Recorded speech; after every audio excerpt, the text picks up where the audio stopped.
नमस्कार, मेरा नाम ज्ञानेश्वर है और आपने देखना शुरू किया है लाइव सिटीज का विशेष कार्यक्रम झारखंड की बात। और झारखंड की बात के लिए हमारे साथ देश के जाने माने सीनियर जर्नलिस्ट अजीत द्विवेदी जी हैं। अजीत जी, आज फिर से हम रांची की चर्चा करेंगे झारखंड की बात में, और यह बात दिल्ली तक जाएगी। देखिए, हेमंत सोरेन मुख्यमंत्री बनने के बाद भी परेशान दिख रहे हैं, क्योंकि मुख्यमंत्री तो बन गए लेकिन कैबिनेट अब तक बन नहीं पाई है। विधानसभा का सत्र आहूत किया जा चुका है। हेमंत सोरेन को विश्वास मत हासिल करना है, कोई परेशानी है नहीं। भाजपा के भीतर दूसरे प्रकार की हलचल है। देखिए, प्रभारी ने कह दिया है कि नए अध्यक्ष भी मिलेंगे। अब बाबूलाल मरांडी रहेंगे कि नहीं रहेंगे, यह अलग बात है। लेकिन देखिए, जब विधानसभा का सत्र आहूत किया गया है, तो कम से कम एक संसदीय कार्य मंत्री की जरूरत तो है ही ना। जब विधानसभा के भीतर विधायी कार्य निष्पादित किए जाएंगे। लेकिन हमें लगता है, जो आप पहले कह रहे थे कि कांग्रेस की ओर से परेशानी है, और हम रांची में पत्रकारों से बात कर रहे थे, वहां की कई पॉलिटिकल पंडित से बात कर रहे थे, कई नाम चर्चा में हैं, लेकिन हेमंत कैबिनेट के निर्माण में देरी हो रही है। और इसी देरी के कारण उन्होंने पहली बार, देखिए, अकेले शपथ ली। हम यह भी कह सकते हैं, देरी तो महाराष्ट्र में भी हो रही है। महाराष्ट्र में तय ही नहीं हो पा रहा है कि मुख्यमंत्री कौन होंगे। स्पष्ट बहुमत है, देवेंद्र फडणवीस के नाम की चर्चा है, लेकिन कई लोग कह रहे हैं पता नहीं वहां कौन सा खेल हो जाएगा।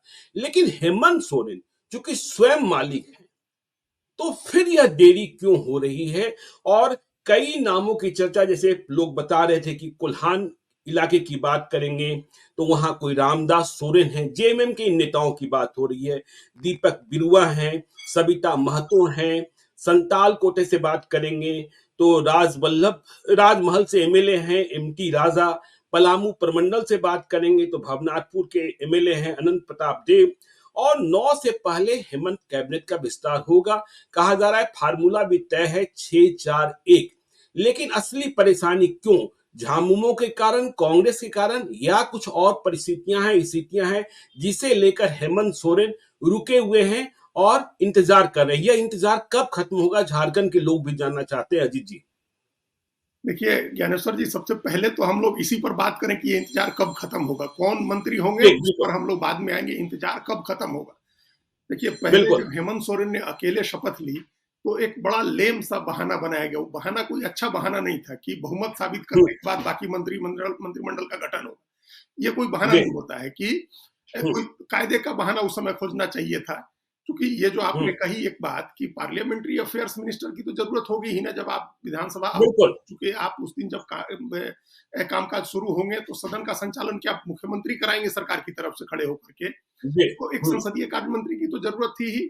फिर ये कहने का कोई लॉजिक नहीं था कि हम विधानसभा में बहुमत साबित करेंगे तब सरकार बनाएंगे। आमतौर पर ये होता है, मतलब मंत्रिमंडल का विस्तार करेंगे, आमतौर पर ये तब होता है जब बहुमत में दिक्कत होती है और कई बिल्कुल। पक्षों को साधना होता है, कई लोग दावेदार होते हैं और उसमें ये संभावना होती है कि अगर इनको नहीं बनाएंगे तो ये भाग जाएंगे, ये छोड़ देंगे। वो स्थिति तो है ही नहीं। बहुमत बिल्कुल। 15 से ज्यादा विधायक हैं। बहुमत का जो मार्क है, जादुई आंकड़ा है 41 का, उससे 15 ज्यादा है, 56 विधायक हैं। जी।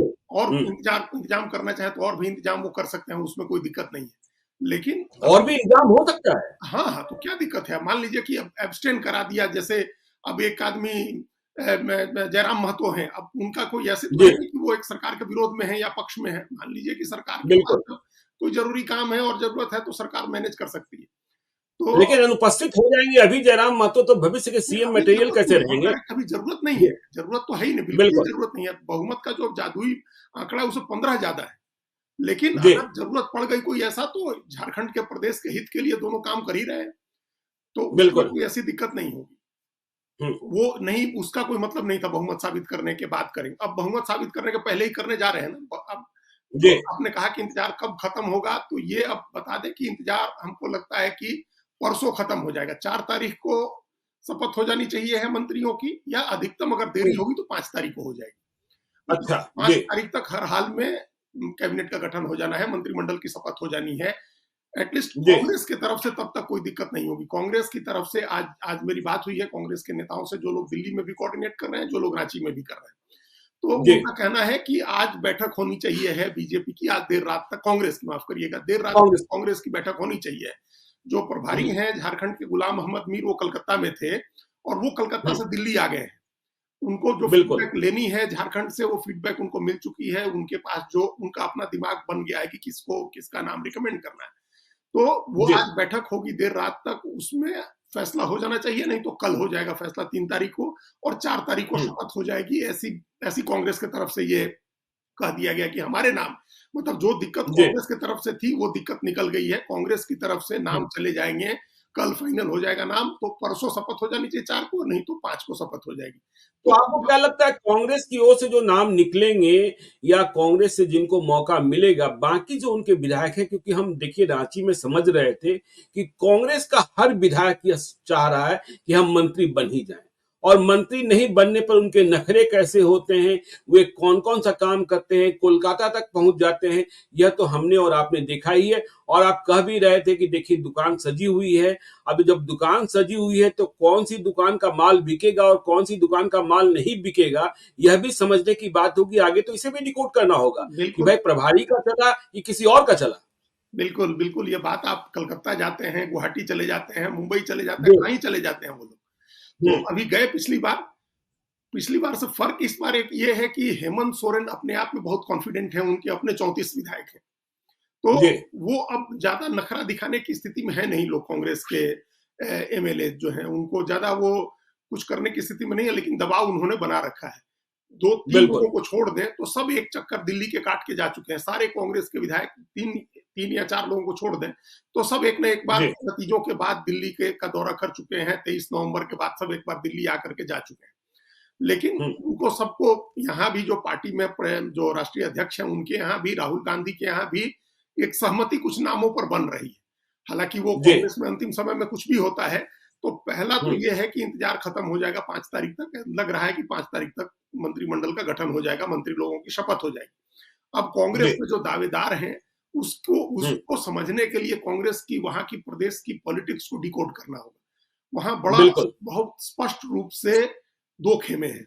दो खेमे तो हम्म, बहुत स्पष्ट रूप से हैं, और भी इंडिविजुअल भी सबका एक्सेस है यहाँ दिल्ली के नेताओं में। यही झारखंड की बड़ी खूबी है कि बिहार का नेता कम एक्सेस करता है दिल्ली के नेताओं को आकर के, लेकिन झारखंड के सारे नेताओं का डायरेक्ट एक्सेस रहता है कांग्रेस के नेताओं के पास। यहाँ दिल्ली में कांग्रेस अच्छा, हेडक्वार्टर में सब लोग एक्सेस कर लेते हैं। जी, तो दो स्पष्ट जो खेमा है, एक तो खेमा है जो अभी मौजूदा अध्यक्ष बने हैं, जो केशव महतो कमलेश हैं। ये पहले विधायक रहे हैं लेकिन अभी नहीं है। तो इनको 3 जी, महीना पहले अध्यक्ष बनाया गया था, केशव महतो महतो कमलेश को, और इनके पीछे जो ताकत थी वो रामेश्वर उरांव की और धीरज साहू की थी। धीरज साहू एक जी, बड़ा इन्फ्लुएंशियल नाम है, एमपी रह लिए, 2 बार राज्यसभा में रहे वो। और याद ही है उनके यहाँ जब रेड हुई थी तो फिर क्या क्या मिला था। बिल्कुल, प्रधानमंत्री कहते हैं कि उनके यहाँ 350 करोड़ रुपए मिले, नोटों का पहाड़ मिला, और हैरानी जी, होती है कि उन पर कोई कार्रवाई नहीं।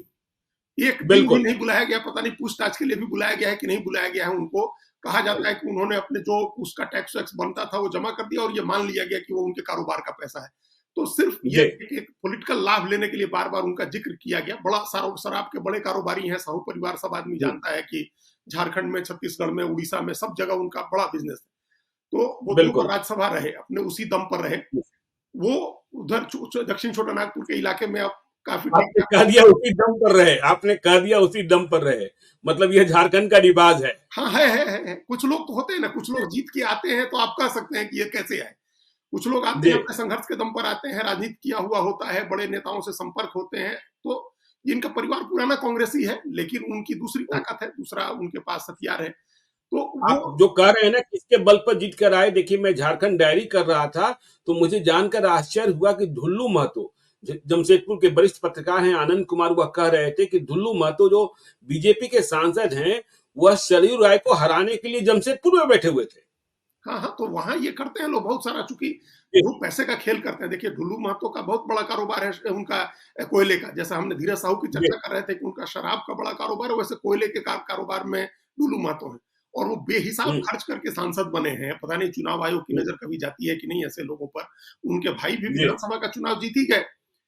कोयलांचल में जो सीटें बीजेपी को मिली, उसमें एक बिल्कुल, उनके भाई शत्रुघ्न महतो की भी सीट है, जो बाघमारा इनकी इनकी जो पारंपरिक सीट है ढुल्लू महतो की, वहां से लड़े थे। तो वहां पैसा जिन लोगों के पास है वो बेहिसाब पैसा है। तो राजनीति में जी, उनका उसका इस्तेमाल भी होता है।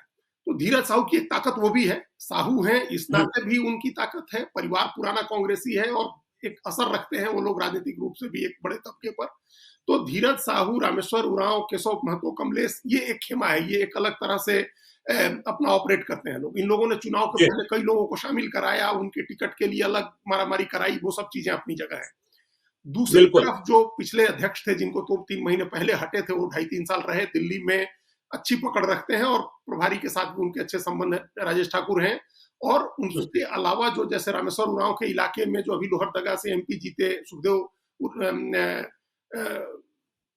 भगत, जी। जो उरांव हम्म, बार बार इतने उसमें सुखदेव भगत जो है बड़े नेता है, पुराने जी, नेता है और वो जीते हैं वहां से। तो उन लोगों का एक अलग उनकी अपनी एक राजनीति होती है उस इलाके से। अगर वो अगर उनकी चले तो कौन मंत्री बनेगा वो दूसरे नाम सजेस्ट करेंगे, दूसरे नाम उनकी तरफ अच्छा। जाएंगे। तो हम्म, खेमे जो बटे हुए हैं कांग्रेस के, उन खेमों में कुछ नेता अलग हैं, कुछ नेता अलग हैं, सब अपना अपना नाम लोगों को दे रहे हैं। तो इन खेमों की तरफ से जो नाम आया है, जैसे सुबोध पहले से कांत शुरू सहाय करें। अब भूत हो गए क्या? सुबोध कांत सहाय अब खत्म नहीं, हो गए सुबोध क्या? खान सहाय हैं, वो हम अभी नाम जी, उनका पता नहीं कैसे मतलब ध्यान नहीं आया, चूंकि वो तो चुनाव हम्म, अभियान समिति के अध्यक्ष थे और उनके कई लोगों को जी, टिकट उन्होंने दिलाया है जो चुनाव जीते जी, हैं। जैसे जो जी, मंडर से चुनाव जीती हैं वो नेहा तिर्की, उनके पिता बंधु तिर्की बहुत नजदीकी उनके उनके बहुत क्लोज रहे हैं। बिल्कुल। दूसरी सीट जो रांची की है, कांके, जहां से सुरेश बैठा, सुरक्षित सीट है, सुरेश बैठा को टिकट दिलवाया सुबोध कांत सहाय ने और वो चुनाव जीते हैं और उनके लिए लॉबिंग निश्चित रूप से सुबोध जी कहीं कर रहे हैं। आज हमको किसी ने बताया नहीं, लेकिन सुरेश जी, बैठा जो है एससी हैं, वो एक आरक्षित सीट से जीते हैं। तो दो एक सिगुफा ये भी छोड़ा गया है कांग्रेस की तरफ से कि एक एससी हम लोग भी मंत्री बना सकते हैं। तो जो बिल्कुल। वहां से जीते हुए हैं छतरपुर से, राधा कृष्ण किशोर पुराने नेता हैं और सुरेश बैठा यहाँ से बिल्कुल। जीते हुए हैं कांके से, तो इन दोनों के नाम की भी चर्चा हो रही है।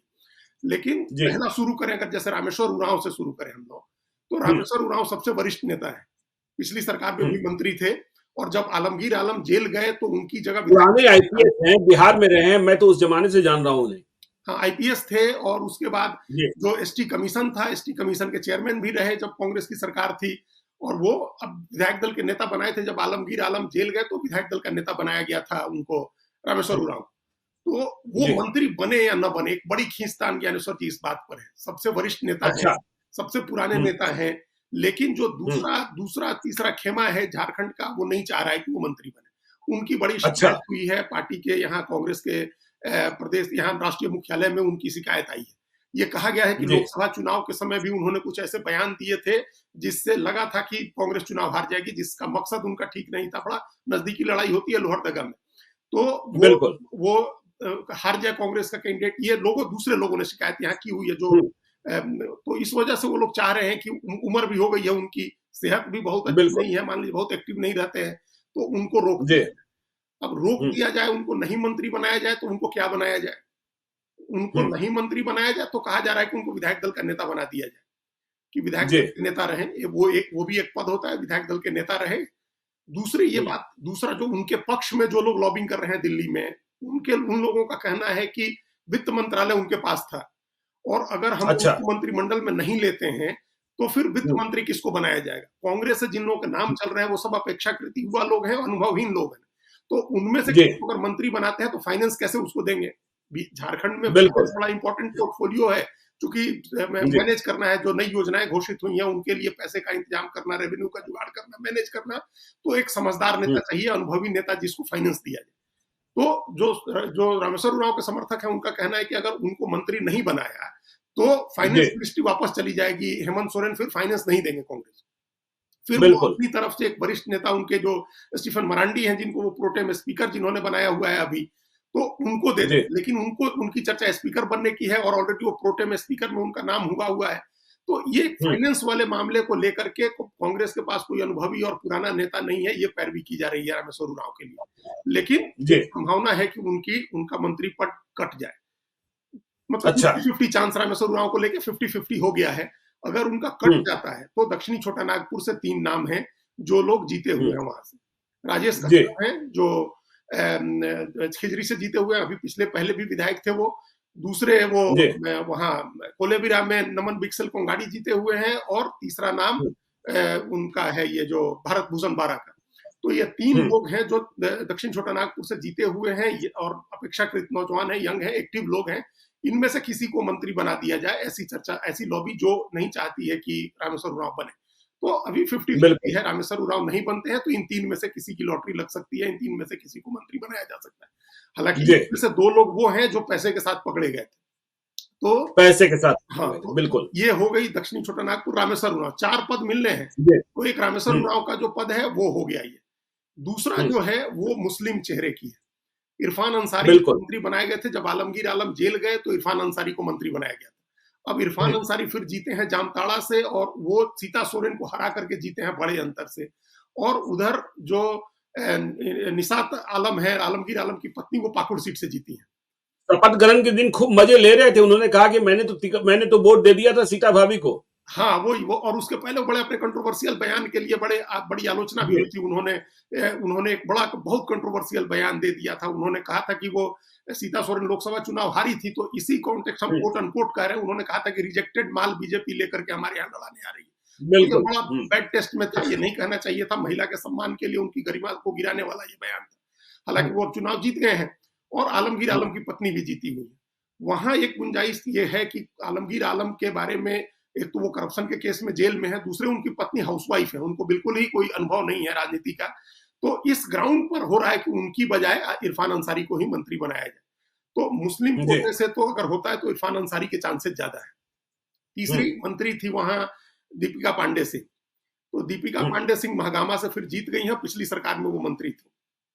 उनके लिए जी, कहा जा रहा है कि एक तो वो ब्राह्मण है और दूसरे हम्म, उनकी शादी हुई है कुशवाहा जाति में। अच्छा, तो पिछड़ी जाति और ब्राह्मण मतलब दोनों एक साथ सध जाएगा। देखिए, उनके पहले हम्म, जो ब्राह्मण कोटे से मंत्री रिप्रेजेंट करते थे वो बादल पत्रलेख थे, जो जरमुंडी से विधायक थे, इस बार चुनाव हार गए। तो अब उधर अच्छा, की कोई है नहीं, तो ब्राह्मण भी हो जाए और ओबीसी भी हो जाए। हम्म, तो दीपिका पांडे सिंह ये दोनों क्राइटेरिया फुलफिल करती हैं। अगर वो हो जाती हैं तो ब्राह्मण भी हो गया और ओबीसी भी हो गया। अगर नहीं जी, होती हैं तो संथाल परगना से और कौन नाम आएगा वो देखना होगा, क्योंकि संथाल परगना से एक मुस्लिम ले रहे हैं इरफान अंसारी को, कोई दूसरा ले हम्म, सकते हैं या नहीं ले सकते हैं। फॉरवर्ड फिर वहीं अनूप सिंह का मामला आके अटक रहा है कि अनूप सिंह को भी मंत्री बनना है। अनूप सिंह अनूप सिंह ने जयराम महतो को हराया ना। जयराम महतो को हराया बेरमो में, उनकी जी, बड़ी ताकत थी और जयराम जाइंट किलर हो गए ना। उन्होंने जयराम महतो को हराया बिल्कुल। और रविंदर पांडे को हराया। रविंदर पांडे जी, हाँ, बीजेपी से लड़ रहे बिल्कुल। थे, 5 बार से गिरिडीह के 5 बार के एमपी रहे, तो उनको भी जी, हराया और जयराम महतो को भी हराया वहां।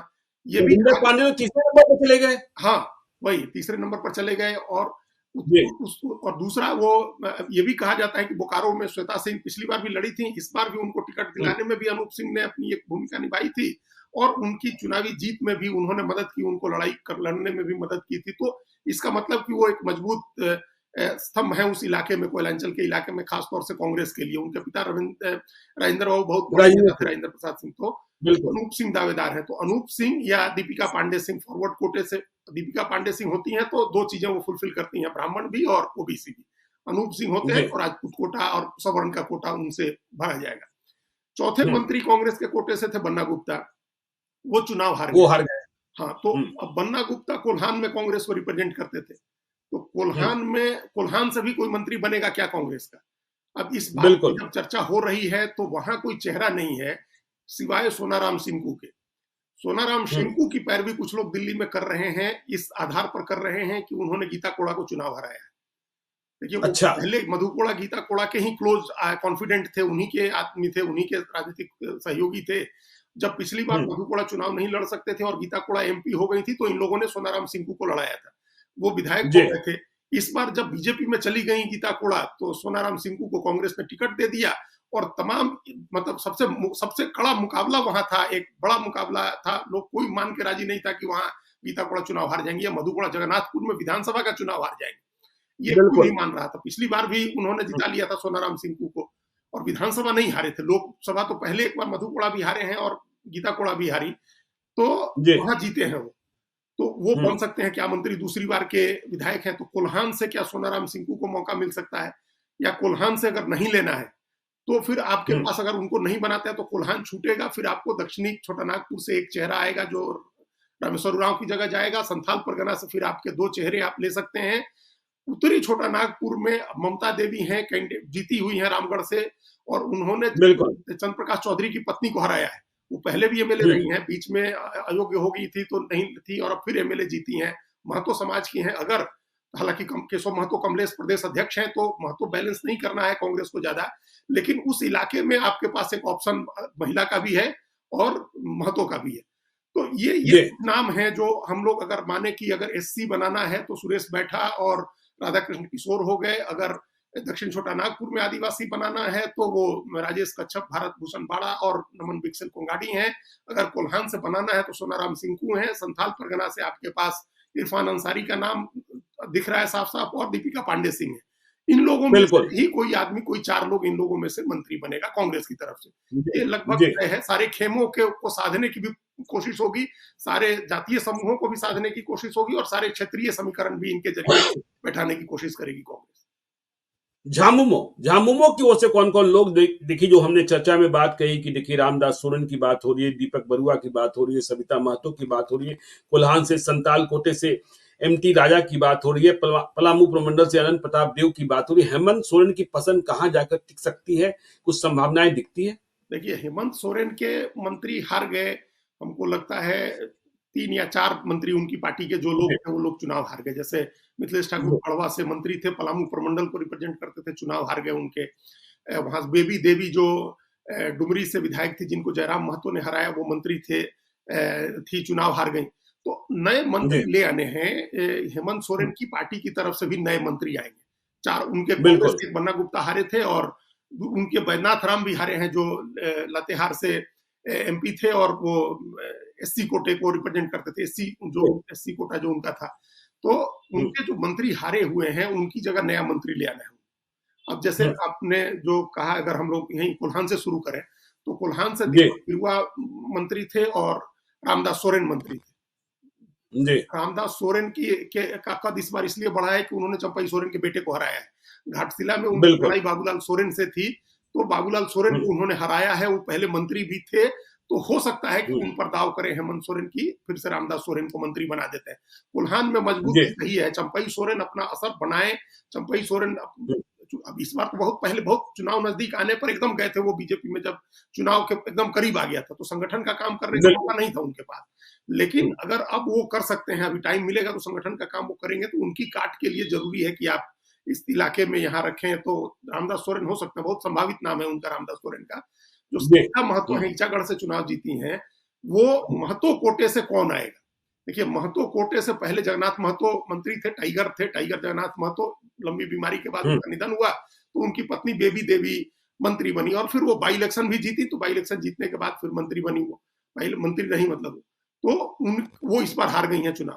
तो महतो कोटे से कौन बनेगा? महतो कोटे से क्या आप उस गिरिडीह और जो महतो लैंड है, जो हजारीबाग, गिरिडीह और कोयलांचल का इलाका जहां महतो लोग हैं, वहां से ले आएंगे, या महतो को? और ये महतो पॉलिटिक्स तो बहुत ही इंपॉर्टेंट हो गई ना झारखंड में। देखिए, कांग्रेस के अध्यक्ष भी जयराम महतो भी, सुदेश महतो भी फिनिश हो गए, चंद्र प्रकाश चौधरी की वाइफ भी चुनाव हार गई, झामुमो को ही साधना। ये महतो पॉलिटिक्स तो बहुत ही ज्यादा इंपॉर्टेंट हो गई। बहुत इंपॉर्टेंट है महतो पॉलिटिक्स जेएमएम के लिए, चूंकि जेएमएम को वोट देते रहे पहले महतो लोग, तो उसमें अब ये है कि महतो आप उधर से ले आते हैं, जो हम लोग महतो लैंड जिसको बोले हैं, जो हजारीबाग, रामगढ़ से हजारीबाग, ये गिरिडीह और धनबाद का इलाका जो है, वहां से ले आएंगे या कोल्हान से ले आएंगे।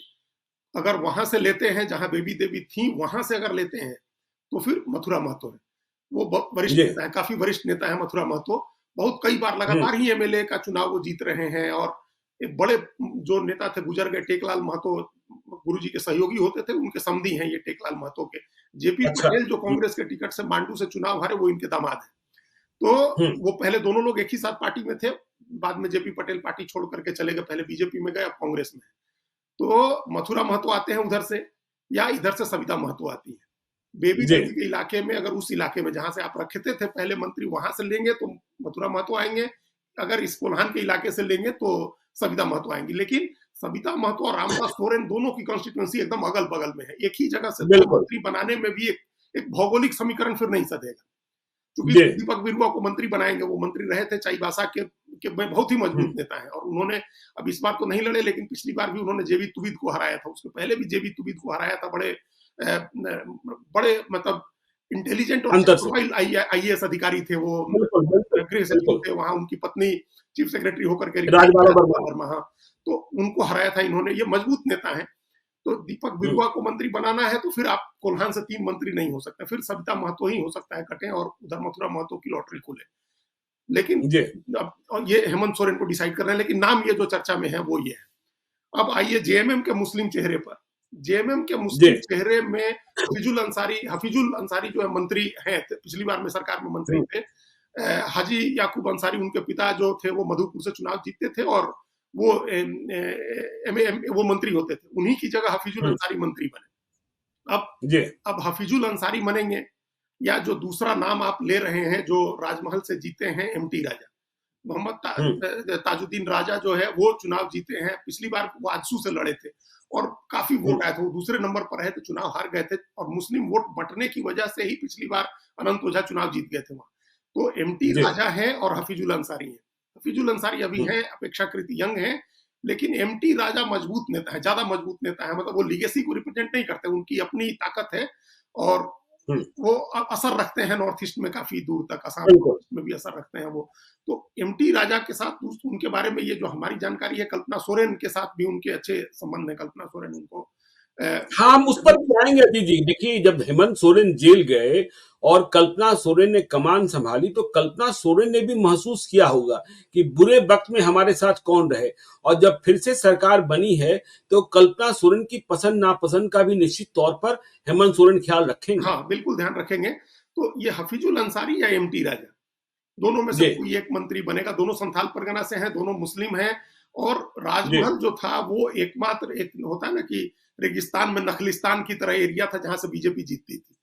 तो हुँ, वहां हराया है उन्होंने एमटी राजा ने अनंत ओझा को। तो उसकी किसके आधार पर भी उनका दावा बनता है, लेकिन वो आजसू से आए हैं। खाली एक उनका एक ड्रॉबैक ये उस समय निकलेगा कि वो आजसू में थे पहले और अभी ये हुँ, हफीजुल अंसारी पुराने जेएमएम के आदमी। तो मुस्लिम कोटे से तो वो होगा। आदिवासी जी, कोटे में संथाल परगना में रिप्रेजेंटेशन देना होगा हेमंत हुँ, सोरेन को। तो ये पिछली बार भी उन्होंने नाला के जो विधायक थे रविन्द्रनाथ महतो, इस बार भी जीते हैं, उनको स्पीकर बनाया था। उसके पहले जी, जब वो थे, जब सरकार बनाने का मौका मिला था तो सारठ से जो एमएलए थे शशांक शेखर भोक्ता, उनको उन्होंने स्पीकर बनाया था। तो स्पीकर हुँ, संथाल परगना से बनाते हैं, वो अपने भरोसे के लोगों को बनाते हैं। खुद भी संथाल हुँ, परगना से ही आते हैं जो मुख्यमंत्री हैं। तो अब संथाल परगना से और किसी को लेते हैं कि नहीं लेते हैं हेमंत सोरेन। देखिए देखने की बात। इस बार हेमलाल मुर्मू भी चुनाव जीते हैं, काफी अरसे के बाद वो जेएमएम में वापस आए हैं और वापस आए। जीते हैं। पहले उसके हुँ, बीजेपी में चले गए थे और कोई चुनाव नहीं जीते वो। तो हेमलाल मुर्मू भी जीते हैं। नलिन सोरेन जो एमपी हो गए हैं, अनेक बार वो मंत्री रहे, उनका बेटा भी चुनाव जीता ही है वहां से। तो संथाल परगना, अच्छा रविंदर महतो जीते हैं, स्टीफन मरांडी चुनाव जीते हैं वहां से। संथाल परगना में तो सब जेएमएम के लोग जीते हुए हैं, तो उनमें से जी, किसको मंत्री बनाते हैं, ये हुँ, देखने की बात होगी कि संथाल पर और किसको स्पीकर बनाते हैं, वहां से ये तय होगा। मुख्यमंत्री के अलावा एक चीज ये भी तय होगी कि स्पीकर कौन होता है। अगर स्टीफन मरांडी स्पीकर होते हैं तो कोई एक नॉन ट्राइब्स जो होगा वो मंत्री बनेगा। सारठ से मंत्री, बिल्कुल। आप फॉरवर्ड कोटे में मंत्री पिछली बार मिथिलेश ठाकुर थे, जेएमएम के कोटे से हुँ, थे। अगर नहीं होते हैं तो फिर आप मानिए जी, कि उदय सिंह चुन्ना सिंह की लॉटरी खुल सकती है, वो सारठ से चुनाव जीते हैं, संथाल परगना से आते हैं। अच्छा। हाँ, तो आप हुँ, किसी को तो बनाएंगे ना, मंत्री बनाएंगे ना किसी को। बिल्कुल, हाँ, बिल्कुल, अब बिल्कुल, यहीं पर बिल्कुल। अनंत प्रताप देव का भी नाम आता है। अनंत प्रताप देव हुँ, भी उसी इलाके में जीते हैं जहां मिथिलेश ठाकुर जीतते थे, पलामू प्रमंडल में है। तो अनंत प्रताप देव बिल्कुल। जीते हैं और एक तरह से वो प्राइज कैच थे। अनंत प्रताप सिंह देव कांग्रेस में थे और फिर कांग्रेस हुँ, में वो न जाए, कांग्रेस से जेएमएम ने लिया उनको, कांग्रेस में न जाए, वो छोड़ के आ गए थे, तो कांग्रेस में न जाके जेएमएम में आए। कांग्रेस में शामिल होने हुँ, की चर्चा थी, लेकिन जेएमएम ने अपने साथ शामिल किया उनको और वो चुनाव जीत गए हैं।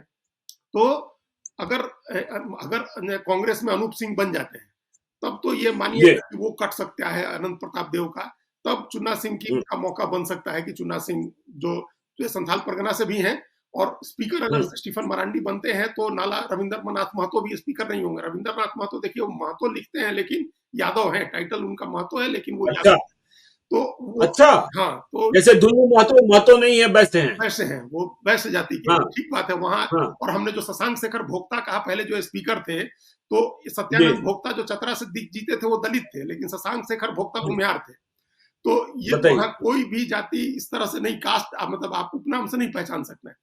तो हुँ, एक अगर संथाल परगना में ये स्थिति बन सकती है कि अगर रविंद्रनाथ महतो जो स्पीकर थे उनको नहीं कुछ बनाते हैं, अगर मंत्री नहीं बनाते हैं तो फिर जी और मिथिलेश ठाकुर का एक कोटा भरना है फॉरवर्ड का, और कांग्रेस से अनूप सिंह आ रहे हैं, तब मतलब बहुत इफ बट है, बहुत बिल्कुल कॉम्बिनेशन है जिसको हेतु हेतु मध्यभूत कहते हैं कि ये हुआ तो ये होगा, ये नहीं होगा तो ये होगा। तो उस नाते जी पलामू से बैजनाथ महतो, बैजनाथ राम एमएलए थे पहले, लातेहार के जो एमएलए थे वो जी मंत्री थे, और मिथिलेश ठाकुर भी मंत्री थे। तो अब जी पलामू से किसको मंत्री लेते हैं? हेमंत सोरेन। अनंत प्रताप देव का भी नाम है, वो पलामू एक प्रमंडल उनको साधना होगा, क्योंकि बीजेपी का वहां बिल्कुल असर है पलामू में। तो उसमें बीजेपी के असर को काटने के लिए पलामू से एक मंत्री उनको बनाना होगा।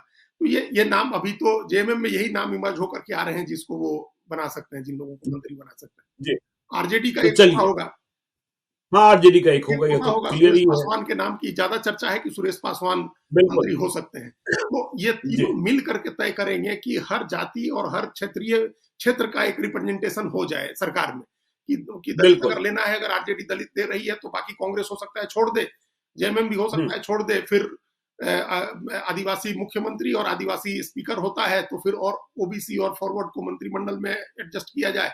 संथाल परगना से 2 लोग आए, उत्तरी छोटा नागपुर से 2 लोग आए, कोल्हान से 2 लोग आए, इस तरह से 11 लोग पूरे किए जाए। फॉर्मूला वही है 6-4-1 का, मुख्यमंत्री के चलिए अलावा केंद्रीय मंत्री जेएमएम, 4 कांग्रेस, 1 आरजेडी।